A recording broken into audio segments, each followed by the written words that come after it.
Hello, this is Antoine with another episode of Out and Up, where we encourage young athletes to achieve their very best outside of the game. And like every show, we have an awesome young guest today. And y'all know how I do. I'm going to go ahead and let her introduce herself. Hey y'all, I'm Bella Fontleroy. I'm a senior basketball player from Springfield, Missouri, and I go to Kickapoo High School.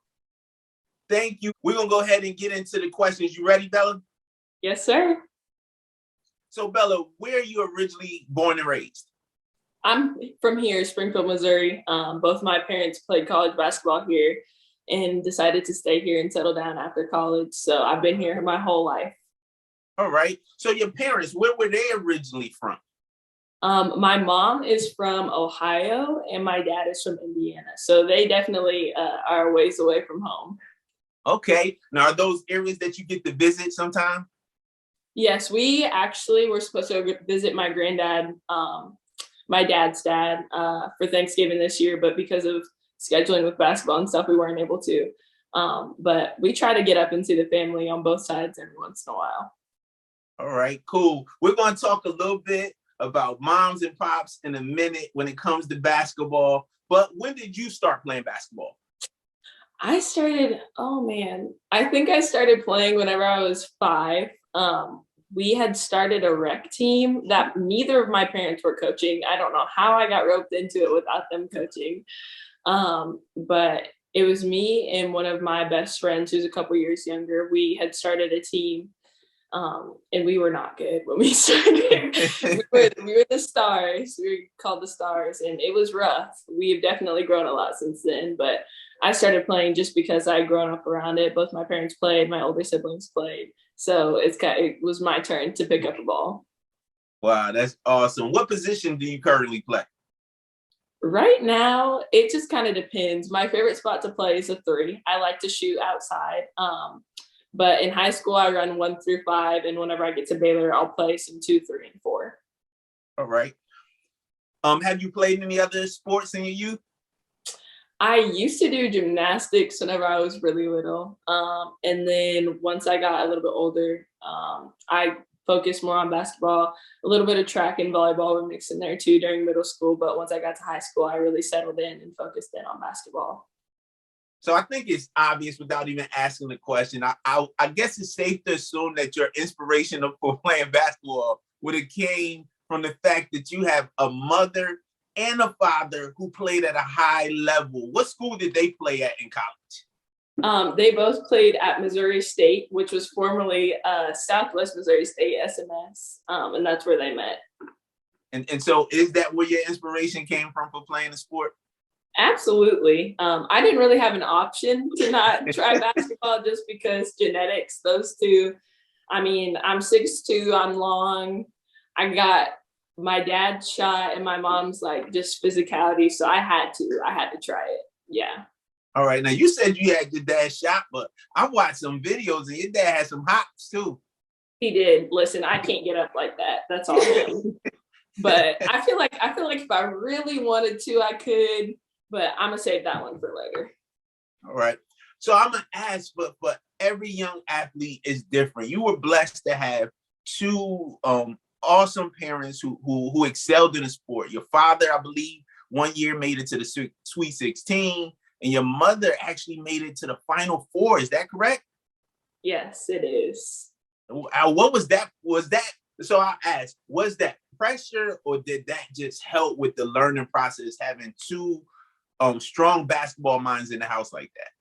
I think there definitely is some pressure, but pressure makes diamonds. So I feel like the pressure not only just raised the expectations for me, but also the fact that they have so much experience has helped support. It just has been amazing having that support system because they know how to get to where I want to be. And I want to go even farther. We always joke about to have a seat at our table in our house, you have to be in pursuit of something or have accomplished something. So I'm in pursuit right now. And hopefully I can get that championship that they didn't get. So. Well, and I was about to say, so we have Sweet 16, we have the Final Four. So there's nothing left but a championship. I know. Yeah. Yes.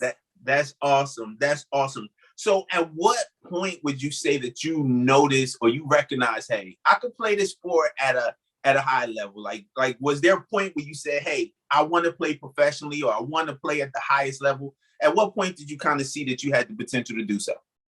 I think I've always been a very strong competitor.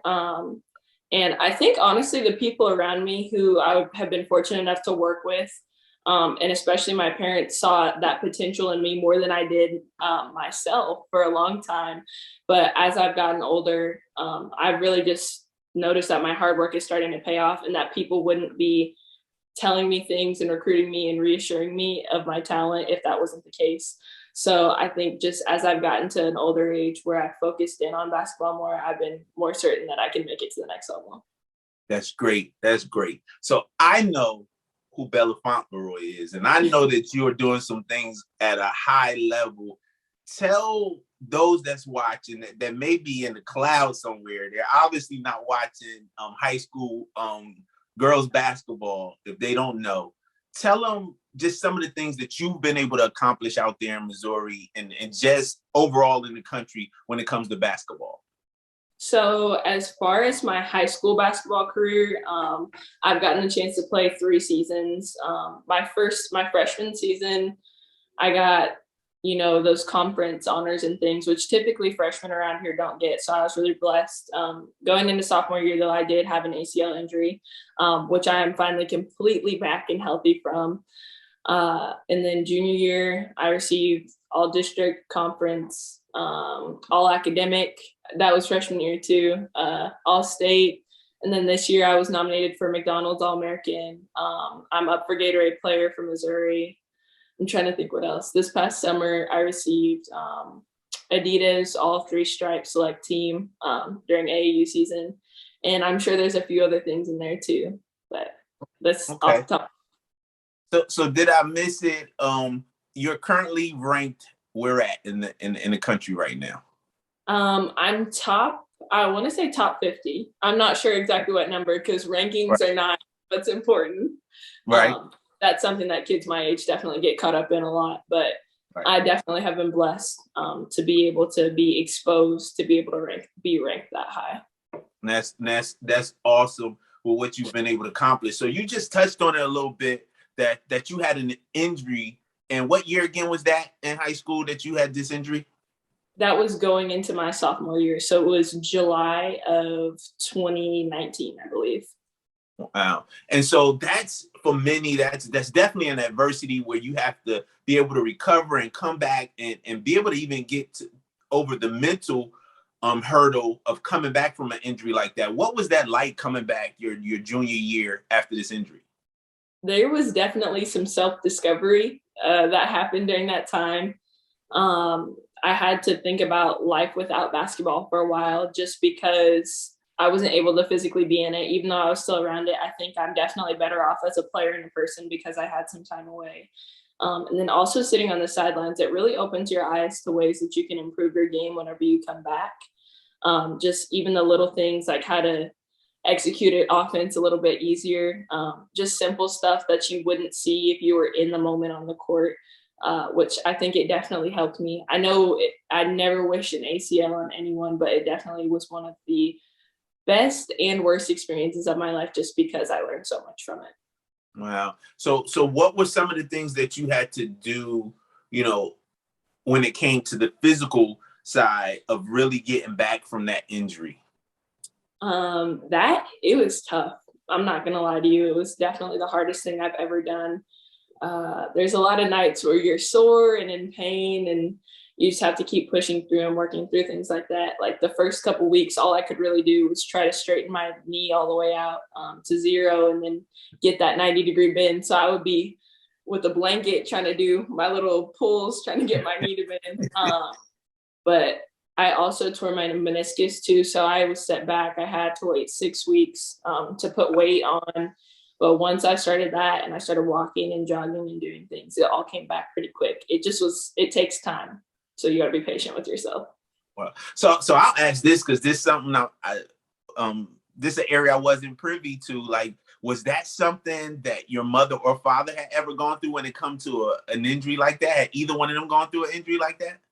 Yes, so my dad has had a couple ankle surgeries that prevented him from playing, but my mom has also had an ACL.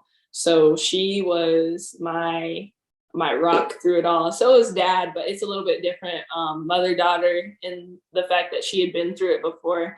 There were a lot of little tips and tricks and things that she had learned from her own experience, like stuff even as simple as just rubbing your scar tissue, which they tell you to do anyways, but she just knew how to do it better than anyone else could have taught me. So Okay. So you just said a few minutes ago that one of your accomplishments was being an academic All-American. What are your grades, your GPA currently? right now I believe I have a 4.75 weighted and a 4.0 unweighted. I'm not gonna lie to you, right now I have the easiest semester of high school that I've ever had, but it's because I put the work in those first 3 years. Junior year was definitely the hardest year. I took 3 APs last year, and everything else was honors. It was tough, but when I tell you, it is. I don't think there's anything that I've done that's off the court that's been more rewarding than pushing myself in the classroom, just because it makes me feel not only smart but confident that I'm able to learn anything and do anything I need to do. Because school is not easy. No matter what people say, whether you're a natural born learner or someone who has to really work for it, school is something that can push you. So All right. And so many athletes, we see athletes that excel in the sport and away from the sport, but some athletes, their focus is one area, and that's in the game that they're playing. Like, what is it, and at what point were you driven to really excel on both ends? Like, I mean, we talked about basketball already. So what is it that inspires you when it comes to the classroom? Like, at what point did you say, hey, I'm gonna also do it in the classroom? Because truly, the title is being a student athlete. So we all hear it said, it's said so many times, you're supposed to be a student first. But what drives you to excel the way you're excelling when it comes to the classroom? I think honestly, the fact that I wanted to continue my education in college, while also being able to continue my athletic career. You don't get recruited if you don't have the grades. So that was a big part of it.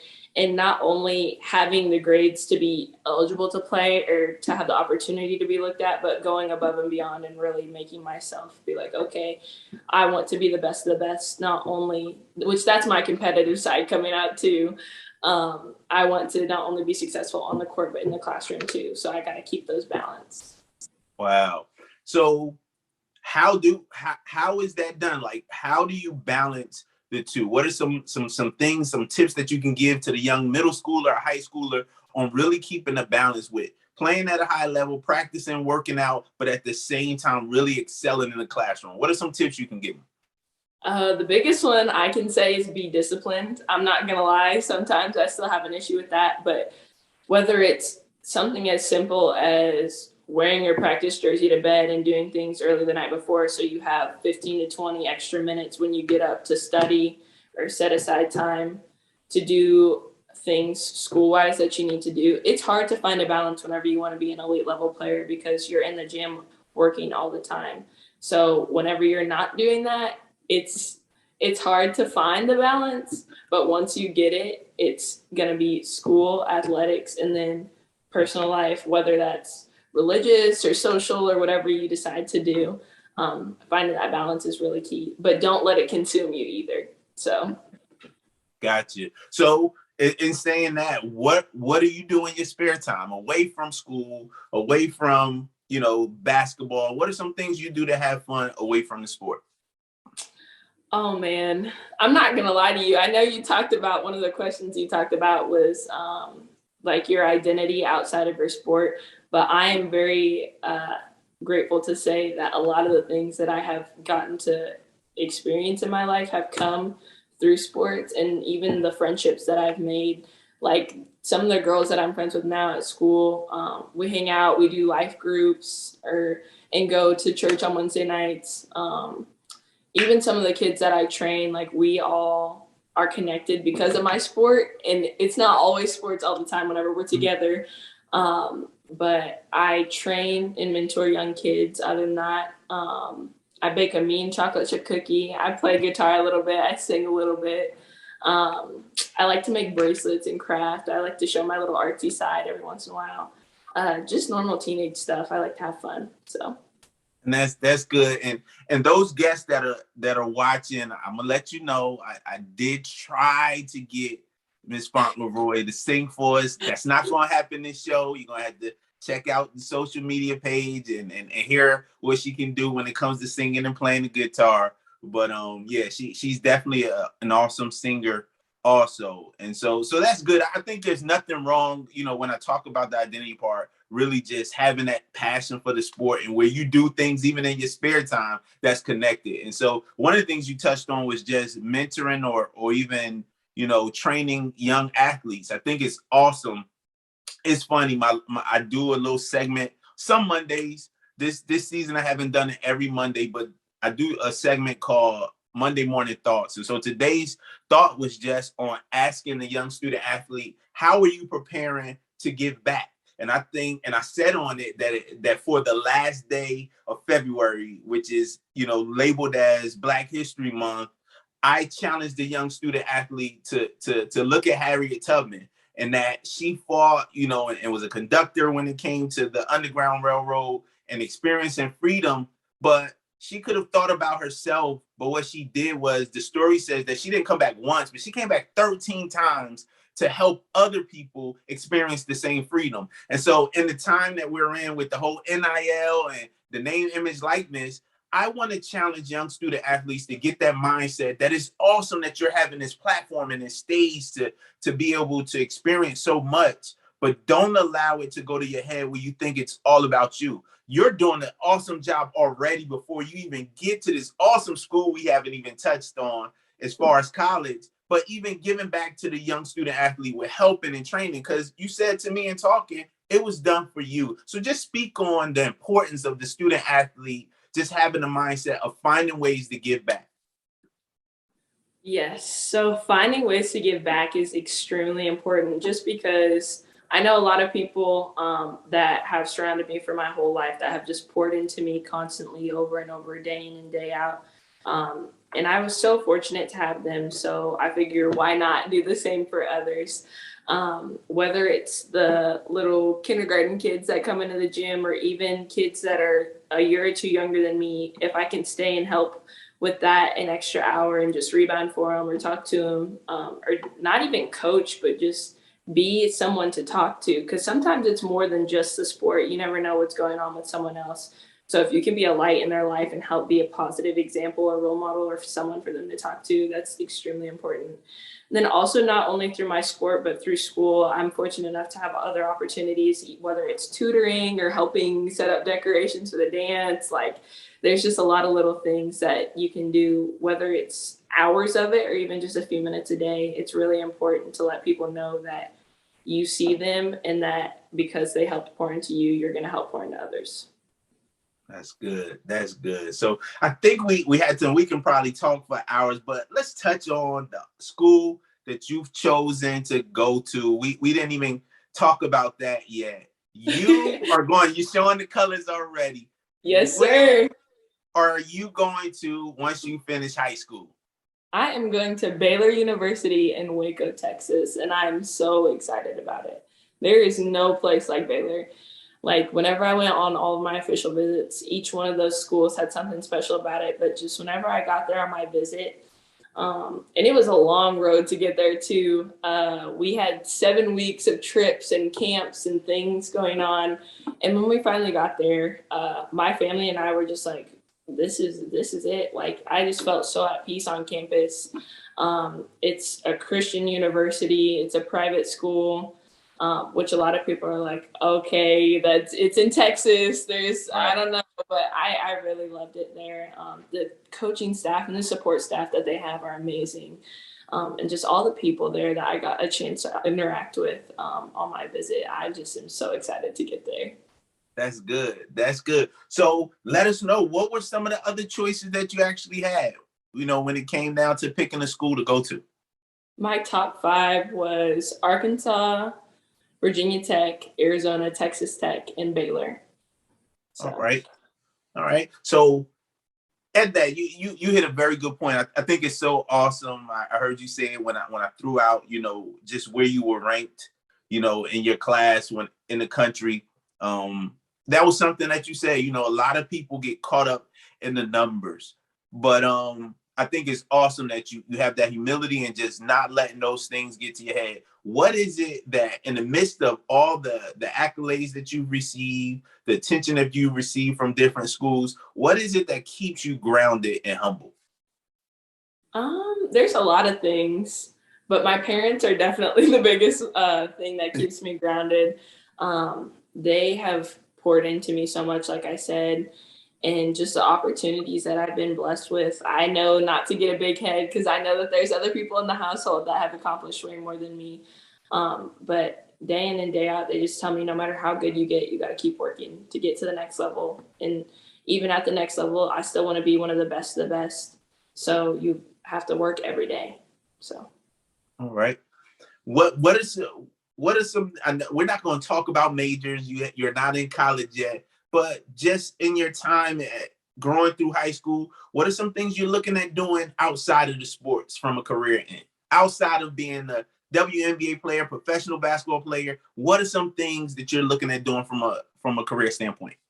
As far as a career standpoint, I would love to play professionally, like you said, but outside of that, I want to stay involved in sports. I've been really thinking about doing some sort of broadcast journalism or communications, or like strategic communications major, or even sports marketing, sports management, something to stay around it. Because there's nothing like being around the world of sports, the connections that you make and the people that you get to meet.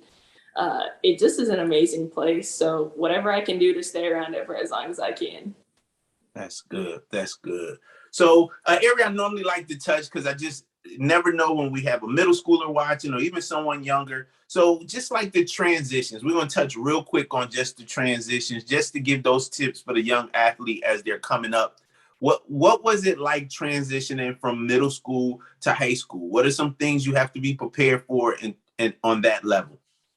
Middle school to high school for me was not as bad as a transition as far as athletics, just because I had been playing up from such a young age. But at the same time, high school basketball is completely different from AAU. I feel like there definitely is a little bit more structure, just because it's more organized basketball. But at the same time, it's just as fun. Uh, and academically, I feel like I had some pretty good study habits set in place. But depending on how your high school works, like for me, we went from a 7 block or 7 period schedule in middle school to a 4 block schedule. So we have the same 4 classes for a semester in high school, whereas in middle school we had the same 7 classes all year. So it's just differences like that. Teachers are different. In middle school, they talk about how laid back, or how high school teachers won't be laid back. I was fortunate enough to have a lot of good teachers who were very patient with me and my busy schedule and things. But also, I'm trying to think, responsibility wise, you just have to mature a little bit. It'll come with time throughout high school, but just as long as you make sure that you're doing the things that you need to be doing, studying and just being a good human, you'll be all right. That's good. That's good. So let's touch real quick just on the AAU experience. Like, what was that experience like? Just playing on that high level. Like, and let me ask a specific question for the young athlete who may just be getting into the seriousness of playing the sport and going to the highest level. How important is it, do you think it is, to play AAU travel ball? I think if you want to get recruited to play college sports, it's extremely important. Whether it's a AAU team that travels locally, listen, getting school paid for is getting school paid for, no matter where you get the opportunity to go play, whether it's community college or a Power Five school.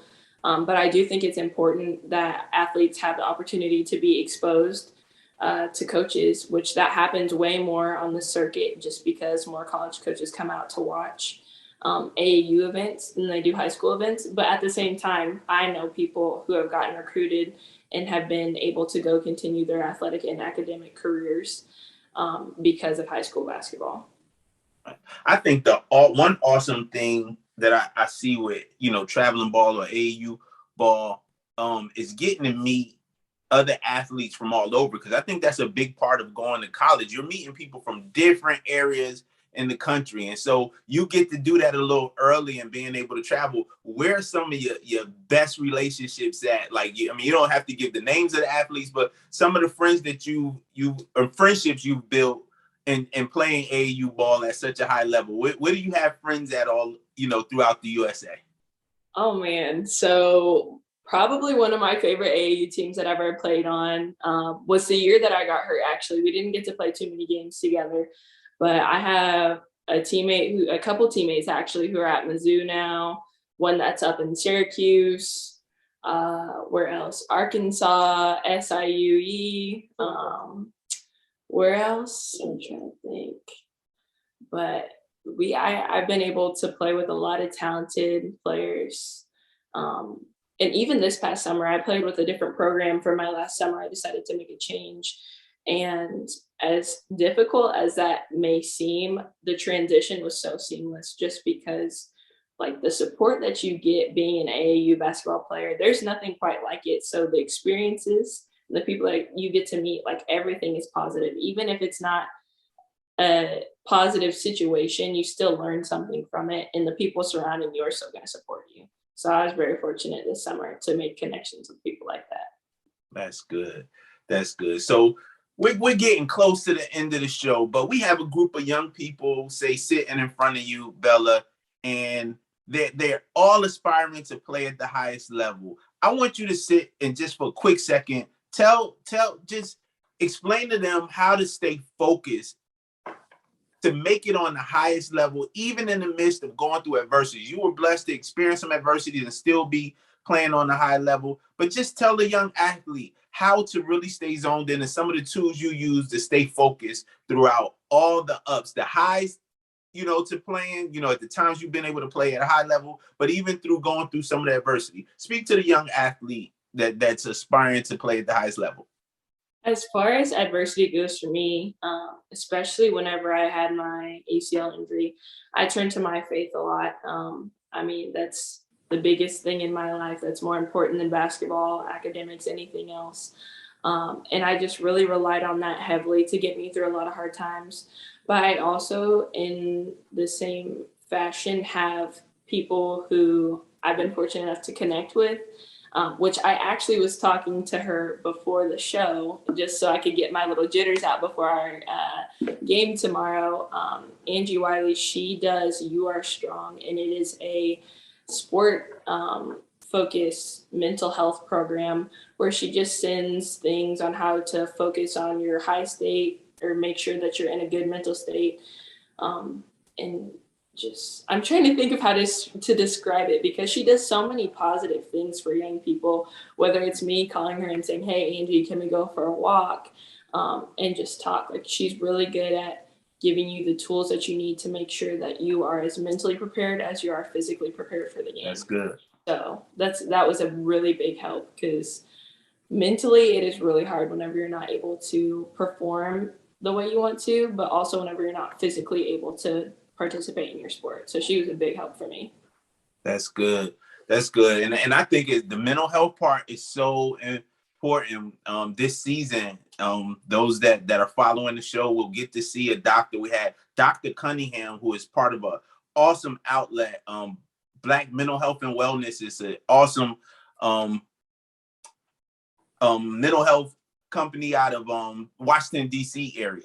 And so she's going to be a guest this season. And so we're definitely, you watch that show, you'll see us touching on just dealing with mental health. I think that's so important for athletes to really zone in on making sure, you just touched it, that more than just the physical part, that mentally you're preparing yourself for all the ups and downs that will come with playing the sport. So definitely an awesome tip. I hope young athletes just caught that information that you gave them, because I think it's important that you have someone in your circle to kind of help you through the process, even mentally. So that's good. Thank you for that, Bella. As we get to the last couple of questions, this is a question I ask every show. I want my athletes to keep hearing this over and over again so that we don't get pulled off to the side, in the midst of playing at a high level, so many athletes get pulled away because of their surrounding. How important is it to have positive people in your circle? You know, they have that saying where it's show me your friends, I'll show you your future. It is extremely, extremely important. And that is something that my parents have instilled in me. And not only my parents, but my coaches and everyone else around me who has been able to kind of have a hand on my life and help guide me in the right direction. There's always going to be people that somehow manage to try to come around that aren't necessarily doing the things that they need to be doing, but you have to focus on you. And it's hard because sometimes you love those people, but in order for you to be successful and remain on the path that you are focused on, you just have to kind of block that out. Like I have a really, really small circle, and it's hard. There were a couple of years, like transitioning from middle school to high school, like the last couple of years of middle school, first year of high school, that I really only had a couple of friends. And it's still that way now. My circle's gotten somewhat bigger, but whenever you surround yourself with the people that are like-minded and want to be successful, no matter if it's wanting to go play a college sport or even just starting a business eventually or being the first person in their family to graduate from college, like those are the like-minded type of people that you need to surround yourself with, not the people who are worried about going out and who's with such and such and, you know, the parties and all that. So That's good. That's good information. And I want to ask you, this is not even one of my last questions, but I know I failed to touch on it earlier. Like, who are some players that you, outside of having all those awesome examples in the house, who are some basketball players that you look at? oh man. Well, I think there's a lot of college players that I like right now too, especially, you know, I have to give my little shout out to my Baylor girls. Okay. Um, of Nalissa Smith's game. I personally am not as big as her, but just the things that she does, she can shoot inside and outside, finishes strong. Who else do I like right now? Aaliyah Boston. I don't know if you know who that is. She plays at South Carolina. She's just a Okay. bruiser. Yeah. That's how my mom played too. So I like Okay. having for post players. I love me some post players. My favorite player of all time, though, I'd have to say is either Candace Parker or that's tough. Right now, Candace Parker is my favorite. You know, because the Chicago Sky just came off of their WNBA championship. Right. Right. Um, who else? Elena Deladon. Um, I'm trying to think. There's so many too. And the women's game has evolved so much, and it's not only about basketball anymore, which basketball is just a platform for anything else in life. So for everyone that is watching this right now, just so you know, you have a plan, you need the platform, figure out what you're great at and use it. But just the motivational speaking and just them really being about more than just being an athlete has been amazing. So That's good. That's good. Well, Bella, you have pulled me away from my longtime team for years. I grew up being I don't know why. A lot of my teams, I couldn't tell you why, but I'm talking about well over 20 years. I've always followed, when it comes to women's basketball, Tennessee. I've always been a Tennessee fan. So Shamika Holdsclaw, Candace Parker, followed yeah, them all. But I am officially going to add my new team to the bunch, and that's going to be definitely Baylor. So I yes, will sir. be watching for you all to be doing some big things. That's going to be a tough one if I have to watch you all against Tennessee. And I'm born and raised in New Jersey. I don't know how I became a Tennessee fan, but definitely have followed them for years. But definitely looking for you and Baylor to do some awesome things over the next couple of years. The last question I have for you: what is it, or who is it, that inspires you in life?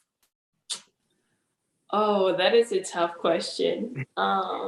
Actually, no, it's not. The most inspirational people in my life are my parents, but recently I think it's because I'm turning into a mama's girl and I'm about to go to college. But yeah, it's been my mom. The things that I've been able to see her accomplish, just knowing how she's come up in life and just the adversities that she's faced.